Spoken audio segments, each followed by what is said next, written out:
Welcome back to ABC News Live First. Juneteenth celebrations are kicking off across the country. You're looking at Galveston, Texas, the place where the last enslaved people in the country learned they were free more than 2 years after the Emancipation Proclamation.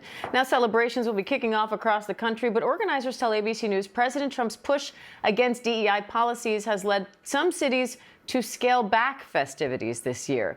Darrin Anderson, CEO of the Urban League of Greater Philadelphia, has more on the Juneteenth holiday. Darrin, thanks for being here. I want to start things off with just the basics. Can you walk us through the history behind Juneteenth and these celebrations?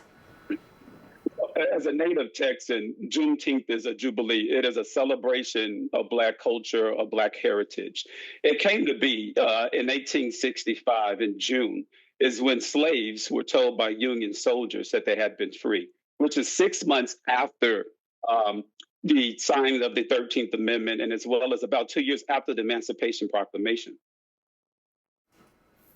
Now, you lead the Urban League of Greater Philadelphia. So what are the Juneteenth celebrations going to be like there today?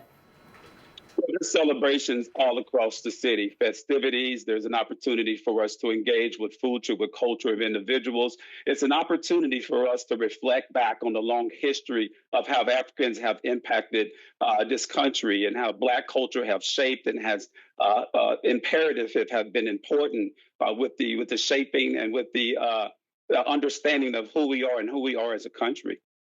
Now, organizers of some of these events say some cities are scaling back this year due to the Trump administration's push against DEI policies or certain DEI policies. What's your take on that? Have you seen that? I haven't seen it, and certainly not here in Philadelphia where the Liberty Bell stands. This is about freedom, and what Juneteenth is about independence, is about Black Americans, is about Black culture and the Black heritage. So we stand firm in our mission, we stand firm in our purpose, and we stand firm in the importance of celebrating who we are.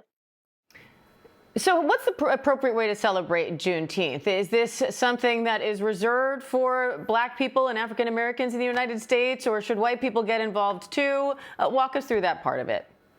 Well, absolutely. I mean, Juneteenth is a celebration of when Blacks was learned that enslaved individuals were free. However, it's a celebration for all cultures.